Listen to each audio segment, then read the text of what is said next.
Salut les cathos, aujourd'hui nous sommes le 14 mars et nous fêtons Sainte Mathilde.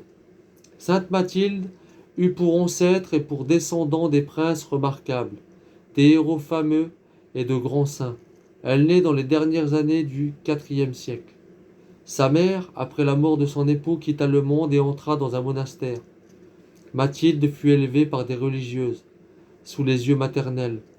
Cette éducation produisit des fruits merveilleux, et l'on ne savait ce qu'il fallait admirer davantage en elle de sa beauté, de ses progrès dans les sciences, ou de son habileté dans les travaux de son sexe.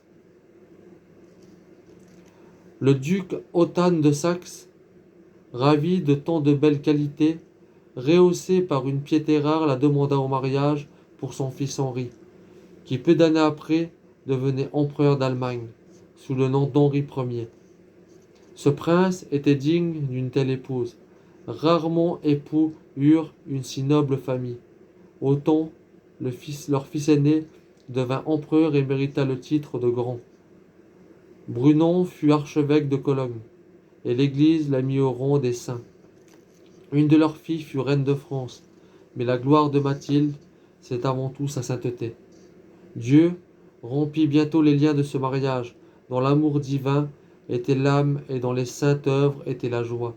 Henri mourut, jeune encore, malgré les soins dévoués de sa sainte épouse, et sa mort fut pour Mathilde l'objet d'une longue et profonde douleur. Dès lors, le monde ne fut plus rien pour elle, et elle ne s'occupa que de sa sanctification. L'oraison, les jeûnes, l'aumône, la mortification remplirent sa vie, et les nuits suppliaient à la brièveté des jours pour prolonger ses colloques intimes avec Jésus-Christ. Elle avait coutume de réciter tout le psautier avant le premier chant du coq. Les pauvres recevaient ses premières et ses dernières visites.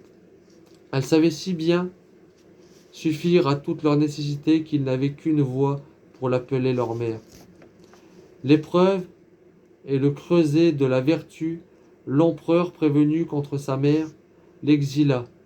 Mais ce coup douloureux qu'elle supporta avec une angélique patience fut bientôt suivi d'une éclatante réparation. Peu de temps avant sa mort, Mathilde se retira dans un couvent pour se préparer à la mort. On la vit descendre au rang des simples religieuses, remplir avec joie les plus viles fonctions et donner à toute la communauté l'exemple d'une régularité parfaite. Elle mourut couchée sur un cilice recouvert de cendres le 14 mars 968. Que Dieu vous bénisse et à plus les cathos.